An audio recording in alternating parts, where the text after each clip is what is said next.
Morning students, welcome to online classes. तो chapter first की बात कर रहे थे अपन। चैप्टर फर्स्ट जो था क्लास 12 मैथ्स का, वो था हमारे पास संबंध एवं फलन। संबंध एवं फलन, ठीक है भाई। अब हमने अब तक क्या पढ़ा, संबंध के बारे में पढ़ा है। संबंध के बारे में अपन ने क्या क्या पढ़ा है, संबंध किस किस प्रकार के होते हैं, तो भी अपन ने पढ़ा। एक संबंध होता है स्वतुल्य, दूसरा सम्मित और तीसरा संकर। तो भी ये तीन संबंध पढ़े थे। इन तीनों संबंध को, स्वतुल्य का मतलब स्वयं का स्वयं से, सम्मित का मतलब ए का बी से यदि संबंध उपस्थित है तो बी का भी ए से उपस्थित होगा। संक्रामक का मतलब ए का बी से, बी का सी से, तो ए का सी के साथ भी संबंध उपस्थित होना चाहिए। अगर ये तीनों ही संबंध अपने पास विद्यमान होते हैं तो अपन क्या बोल सकते हैं इनको, कि संबंध जो है वो तुल्यता संबंध है। तो ये तो बात आई किसकी, संबंध की। अब बात आती है किसकी भाई, फलन की। तो फलन में अपन बात करते हैं, फलन जो है वो फलन किस किस प्रकार के होते हैं। फलन में आता है एक एक ही फलन, ठीक है भाई। नंबर 2 पे बात आती है आच्छादक फलन, ठीक है। फिर इसी के पार्ट से यदि फलन एक एक ही नहीं होगा तब बहु एक एक ही होगा, ठीक है। तो इस प्रकार हम फलन के बारे में बात करते हैं। तो मेन अपने पास फलन कौन से हो गए, एक एक ही और आच्छादक। तो बहु एक एक ही वो तो बात की बात है, वो कोई इंपॉर्टेंट नहीं है। इंपॉर्टेंट टॉपिक क्या है हमारे पास, एक एक ही और आच्छादक फलन। अच्छा, एक एक ही और आच्छादक फलन के बारे में डिस्कस करते हैं।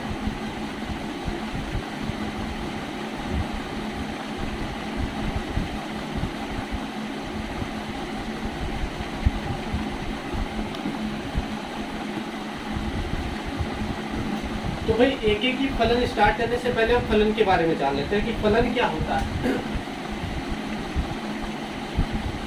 ये बात आती है फलन की। फलन कब होगा, फलन जो है एक प्रकार का संबंध ही होता है। मतलब संबंध में क्या बताया था अपन ने कि भाई ये संबंध है, एक समुच्चय ए से बी में आर कोई संबंध है, ठीक है। 1 2 3 4 ए बी सी, लेकिन संबंध आर है। ये फलन कब होगा, देखिए भाई संबंध तो हम इस प्रकार कह सकते हैं कि भाई ए का ए से, बी 2 का सी से और 4 का, ठीक है। ये संबंध आर है हमारे पास। भाई अवयव का प्रतिबिंब है, एक का प्रतिबिंब एक ए है अपने पास, अच्छा 2 का प्रतिबिंब सी है, 4 का प्रतिबिंब डी है। अगर ये संबंध आर फलन कब होगा, यदि प्रांत के सभी समुच्चय ए के या आर जो है वो ए से बी में परिभाषित है, तब ए के सभी अवयव का प्रतिबिंब बी में उपस्थित होना चाहिए। क्या यहाँ पे सभी अवयव का प्रतिबिंब है, एक का है, 2 का है, 3 का नहीं है, 4 का है, 3 अवयव का कोई प्रतिबिंब नहीं है, तो ये संबंध आर फलन नहीं होगा। और यदि 3 का भी प्रतिबिंब यहाँ पे विद्यमान है तो हम क्या कह सकते हैं कि ये आर क्या है, एक फलन एफ है जो कि समुच्चय ए से बी में परिभाषित है। तो ये तो बात हुई फलन की। क्लास 11 में हमने पढ़ा था फलन अच्छे से कि फलन होता क्या है, कि प्रांत के सभी अवयव का प्रतिबिंब जो है इस सह प्रांत पे उपस्थित होना चाहिए, ठीक है भाई। ये थी फलन की बात। अब बात आती है फलन के प्रकार। फलन के प्रकार में हमने बताया आपको, फर्स्ट जो है एक एक ही, सेकंड है आच्छादक। तो भाई करते हैं फलन के प्रकार।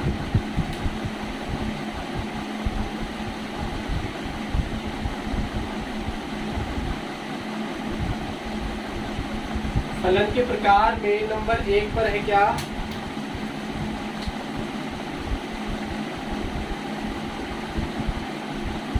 एक एक ही फलन। एक एक ही का मतलब क्या होगा, एक अवयव का एक ही प्रतिबिंब होगा या भिन्न भिन्न अवयव के भिन्न भिन्न प्रतिबिंब होंगे। जैसे अपन जो है मैपिंग के हिसाब से एक बार समझ लेते हैं। एक फलन f जो है वो a से b में परिभाषित है। ये समुच्चय a है हमारे पास, ये समुच्चय b है हमारे पास, ठीक है। Set a to b 1 2 3 4 A B C और तो F फलन है A से B में परिभाषित है और यह एक एक ही कब होगा यदि अवयव एक अवयव का एक ही प्रतिबिंब होगा। जैसे 1 का प्रतिबिंब A ही है, 2 का प्रतिबिंब C है, 3 का प्रतिबिंब B है और 4 का प्रतिबिंब D है। यानी यदि आप ये सारे किसमें x किसमें से आते देखो कोई भी फलन होता है y बराबर fx होता है, ठीक है, जहां x जो है वो कहां से आता है समुच्चय A से आता है, y कहां से आएगा भाई समुच्चय B से आएगा, ठीक है भाई। अच्छा मैं यदि x बराबर 1 ले लूं, ठीक है, तो f1 की वैल्यू क्या आएगी हमारे पास, यानी एक का प्रतिबिंब क्या है A है, x बराबर 2 ले लिया आपने तो 2 का प्रतिबिंब क्या आएगा हमारे पास B, x बराबर 3 ले लिया तो 3 का प्रतिबिंब क्या आएगा अपने पास C, x बराबर 4 ले लिया तो 4 सॉरी यहाँ पे प्रतिबिंब तो है थोड़े से अलग है, जैसे 2 का प्रतिबिंब क्या है हमारे पास C, 3 का प्रतिबिंब क्या ले रखा है अपने, 4 का प्रतिबिंब क्या है।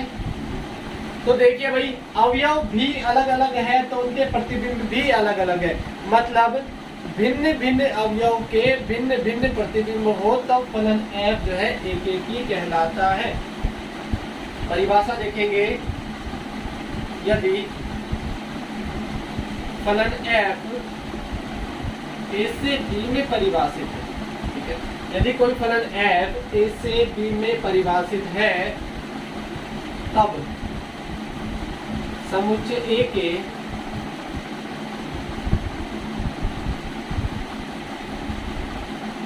भिन्न भिन्न अवयवों का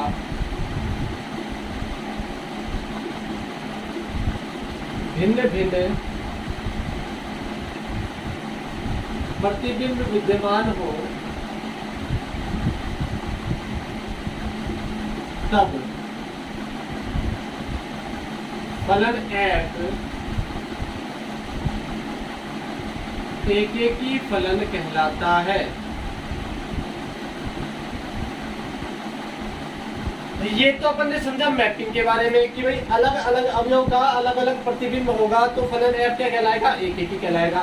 परिभाषा हमने देखी भाई, यदि फलन f a से b में परिभाषित है तब समुच्चय A के भिन्न भिन्न अवयव का भिन्न भिन्न प्रतिबिंब समुच्चय B में उपस्थित हो तो फलन f एक एक ही फलन कहलाता है।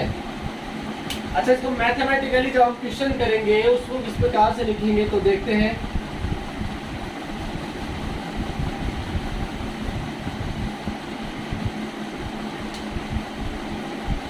implies that मतलब यदि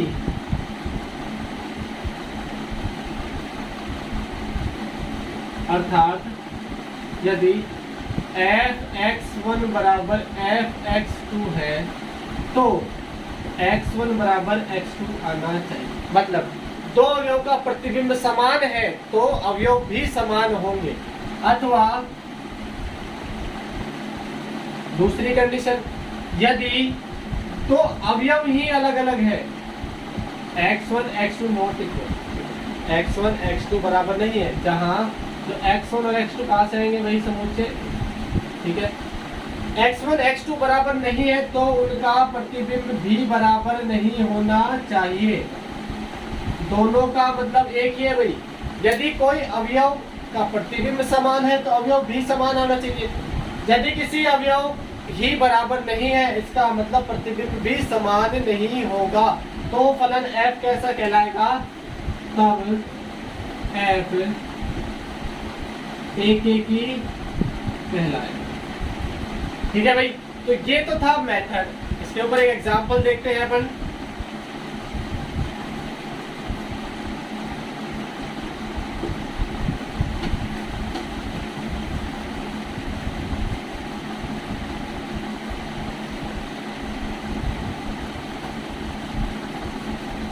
चलो पहले अपन टॉपिक पढ़ लेते हैं नंबर 2 प्रकार, उसके बाद देखते हैं लास्ट में इसके क्वेश्चन के तौर पे एग्जाम्पल। सेकंड नंबर आता है भाई आच्छादक फलन।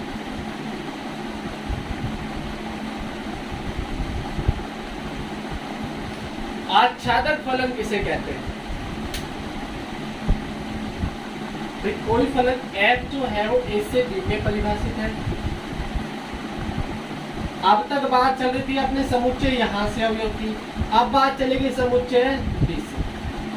माना y जो अवयव है वो समुच्चय b से विभाजित, y बिलोंग्स टू b के लिए समुच्चय a में x अवयव इस प्रकार उपस्थित है, x बिलोंग्स टू a, ताकि y बराबर क्या है fx आ जाए। तो ये तो है इसकी परिभाषा, मतलब कि y के लिए x में अवयव उपस्थित होना चाहिए जिससे कि y बराबर fx आ जाए। जैसे भाई एक फलन f जो था a to b परिभाषित है, ये समुच्चय a है, ये समुच्चय, ठीक है भाई, ये मैपिंग से बहुत अच्छे से समझ में आ जाएगा। अच्छा, ये 1 2 3 4 a b c, ठीक है, ये प्रत्येक अवयव का प्रतिबिंब उसमें विद्यमान है, ठीक है, एक तो एक ही है। दूसरी बात, y जो अवयव है उस समुच्चय में इसका पूर्व प्रतिबिंब इसमें उपस्थित होना चाहिए। जैसे एक का प्रतिबिंब क्या है a, 2 का प्रतिबिंब है b, 3 का प्रतिबिंब है c, 4 का प्रतिबिंब है d। भाई ये तो होते हैं प्रांत के अवयव, और ये पूरा समुच्चय क्या होता है, सह प्रांत। और परिसर किसे बोलते हैं, जो इसके साथ संबंध बनाए हुए, ठीक है भाई।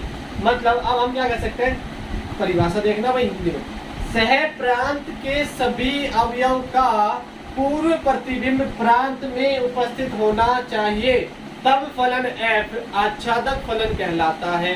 अब देखेंगे भाई, a का पूर्व प्रतिबिंब उपस्थित है समुच्चय a में, ठीक है, b का पूर्व प्रतिबिंब उपस्थित है समुच्चय a में, c का भी पूर्व प्रतिबिंब है समुच्चय, d का भी पूर्व प्रतिबिंब है समुच्चय।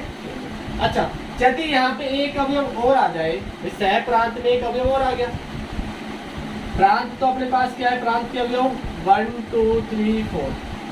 अच्छा, परिसर बताना भाई, परिसर जो संबंध बनाए हुए A B C D, A B C, और सह प्रांत, सह प्रांत में क्या है अपने पास ए बी सी डी ई।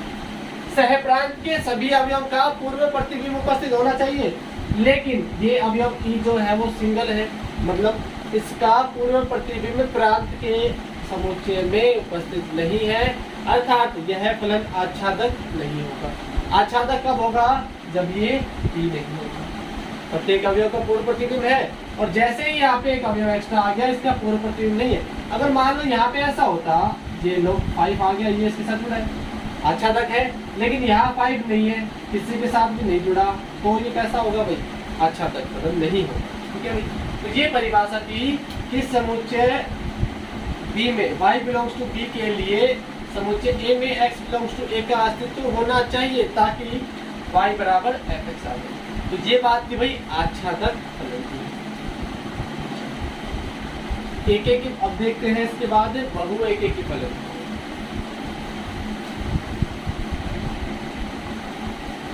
बहु एक का मतलब जब फलन एक नहीं होगा तो क्या होगा, बहु एक होगा।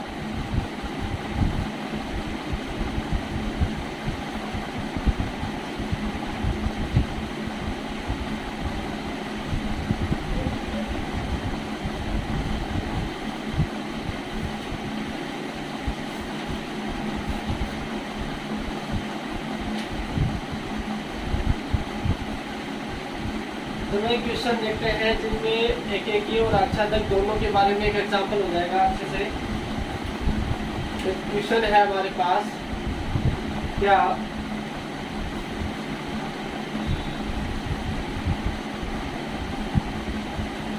एक फलन f जो है n to n परिभाषित है इस प्रकार, fx बराबर क्या है 2x। हमें देख के बताना है कि ये फलन एक ही है या आच्छादक है या नहीं है। तो भाई सबसे पहली बात आती है एक ही फलन की। नंबर एक क्या देखना है भाई, एक ही फलन। एक एक ही फलन के लिए देखो जो प्रोसेस मैं बता रहा हूँ सभी क्वेश्चन को उसी प्रोसेस से करना है, सेम मेथड रहेगा हर क्वेश्चन के लिए। 1.2 जो है सेम मेथड से। तो भी एक एक के लिए देखते हैं। माना x1 x2 belongs to n, ये दो अवयव कहां से ले लिए अपन ने, समुच्चय n से ले लिए। तो यदि fx1 बराबर है fx2 अर्थात fx1 का मतलब क्या होगा, देखो फलन का मान यहां से रखेंगे, क्या हो जाएगा 2x1। fx2 का मतलब है 2x2, 2 से 2 हुआ कैंसिल, क्या बचा हमारे पास x1 बराबर x2, जो कि एक एक की फलन की परिभाषा है। यदि fx1 बराबर fx2 हो तो x1 बराबर x2 आना चाहिए। मतलब यदि दोनों के प्रतिबिंब समान है तो अवयव भी समान होने चाहिए। तो भाई ये क्या आ गया फलन f, यहाँ क्या है एक एक ही फलन। अतः फलन f एक एक ही फलन, एक एक ही फलन हो गया भाई। दूसरी बात आती है किसकी, आच्छादक के बारे में। आच्छादक के बारे में देखते हैं।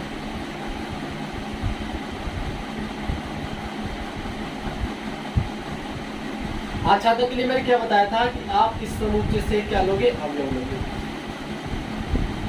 माना y बिलोंग्स टू n, अब ये वही ये वाला n लिया है अपन, ठीक है।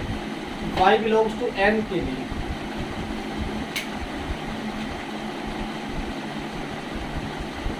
x belongs to n, x जो है यहाँ से आता है का अस्तित्व इस प्रकार है कि किस प्रकार है भाई कि y बराबर क्या आ जाए, fx आ जाए। आ गया, y बराबर fx बताया था। fx का मान अपने पास दिया हुआ है क्या है 2x, तो y बराबर हमने रखा 2x, ठीक है। x का मान निकालो भाई यहाँ से, x का मान कितना आ गया y अपॉन, हमने ये कहा था कि x जो है वो किस में बिलोंग करना चाहिए, n में करना चाहिए। तो भाई एक बात बता दो मुझे, तो x बराबर y अपॉन 2, जहां देखिए y तो क्या है नेचुरल नंबर, प्राकृत संख्या, प्राकृत संख्या 1 से लगाकर अनंत तक होती है। तो यदि देखो मैं मान लेता हूं, माना y बराबर 1 जो कि क्या है प्राकृत संख्या है, तो देखा इसमें मान रखेंगे x बराबर कितना आएगा हमारे पास 1/2।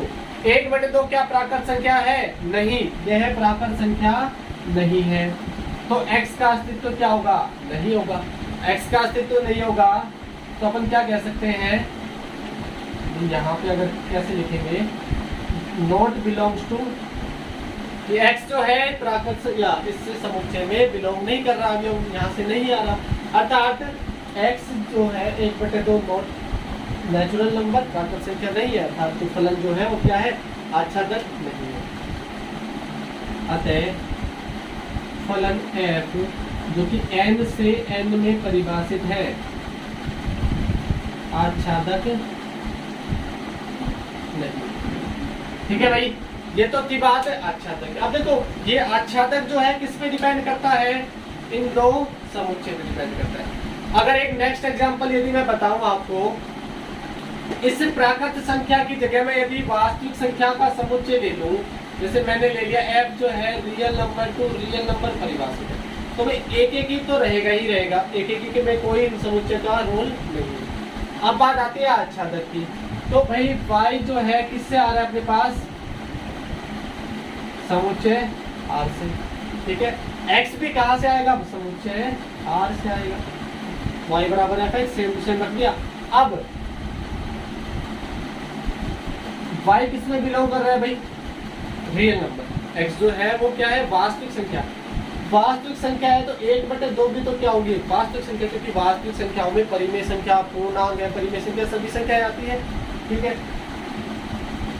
y बराबर यदि 1 ले लिया जो कि क्या है वास्तविक संख्या, x बराबर 1/2 भी क्या होगी एक वास्तविक संख्या होगी, और वास्तविक संख्या होगी इसका मतलब क्या है y/2 क्या है r में बिलोंग, ठीक है।